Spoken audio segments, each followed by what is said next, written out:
Hello, Cosmic Explorers, and welcome back to the Theoretical Frequencies podcast. I'm Stavros, and it's great to be back in the studio, ready to untangle the universe one equation at a time. Today, we're untangling something a bit closer to home. Less cosmos, more fruit bowl. I want to tackle one of my all-time favorite problems, a question famously used in Oxford University physics interviews. It's designed to see how you think, not just what you know. Are you ready? Here it is. How high up a mountain could you go having eaten a single banana? I love it. The Banana Conjecture. I can feel that collective huh moment through the airwaves. It sounds completely ridiculous, right? It doesn't sound like a physics question at all. Where do you even begin? Well, that confusion is exactly the point. Physics isn't about having pre-packaged answers. It's about taking a messy, real-world question like this one and building a bridge to a logical, quantifiable answer. It's the scientific method in a nutshell. So our first step, deconstruct the problem. What is the question really asking? I guess it's asking to convert the energy from a banana into a height, right? Exactly. We're dealing with an energy conversion. This is our core physics principle. The chemical potential energy stored in the banana is converted into mechanical work.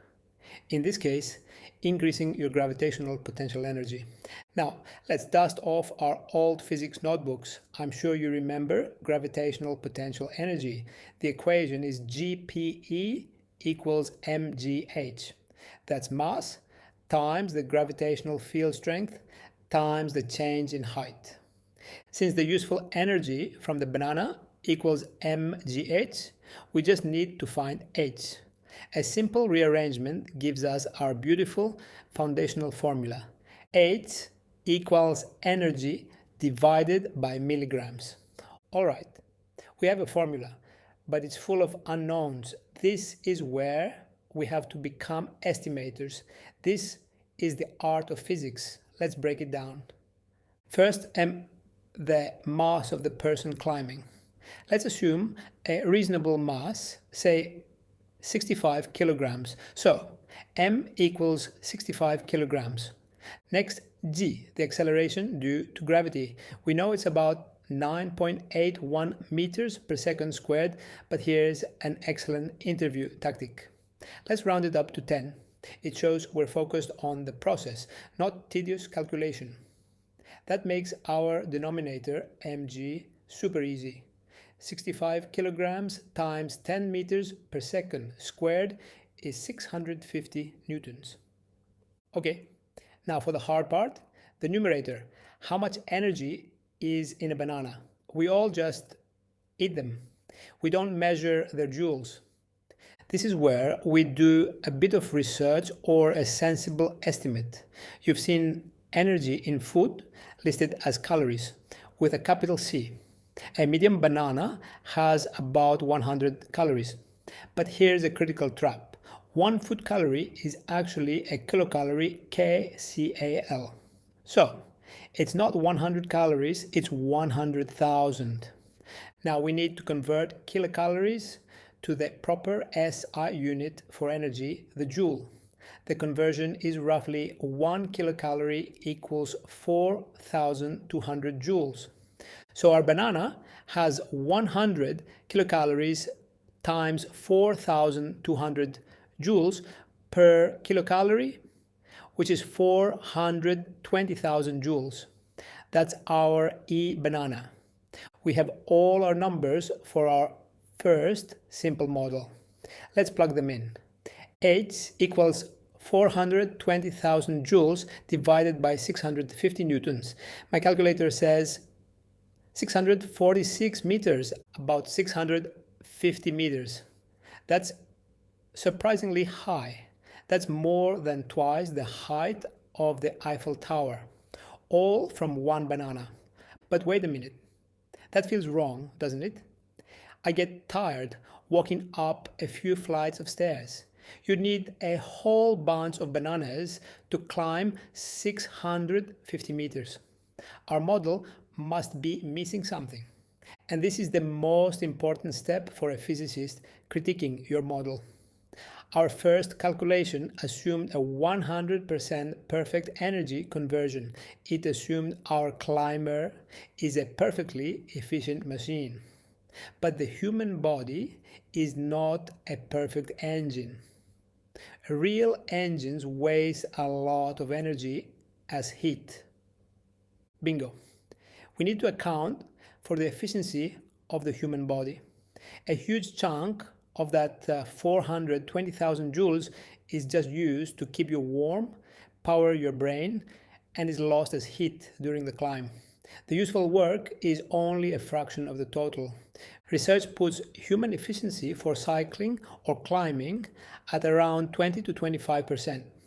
Let's use 25%, or it equals 0.25 to keep the math friendly. This E, the Greek letter eta, is our efficiency factor. Our equation now becomes mgh equals eta times E banana.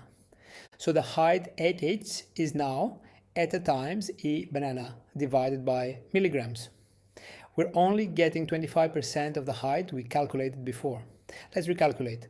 What's 25% of our original 646 meters? It's 161.5 meters. Now that sounds much more reasonable, doesn't it? Around 160 meters is a serious climb, like going up a 50-story building, but it feels plausible for the energy burst from a single banana. This is our sanity check. The answer now feels like it's in the right ballpark. So we went from the moment to a simple model to a refined model that feels more real. But for a true physicist, the questioning never ends. What else did we assume? We ignored air resistance. We assumed my mass was constant, but you'd lose a bit by sweating. We forgot about your basal metabolic rate, the energy you burn just by being alive. And real mountain climbing isn't vertical. Moving your limbs along paths also takes energy. The real answer is probably even less than 160 meters. But what we've done is create a powerful model. We've gone from a vague question to a reasonable quantitative estimate with a clear understanding of its limitations. That is thinking like a physicist. And we can even extend this. We've talked about energy and work. What about power? Power is the rate at which work is done.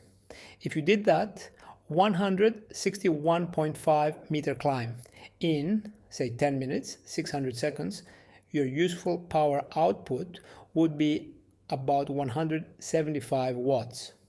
A very respectable output for a human. Amazing.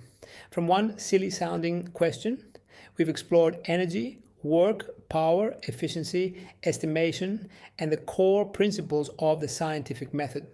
The world is full of these questions.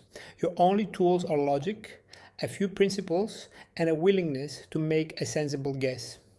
So listeners, next time you eat a banana, think about the 160 meters of potential climbing you're holding in your hand. And think about what you could do with a pizza slice. But that's a delicious question for another day. Thanks for tuning in.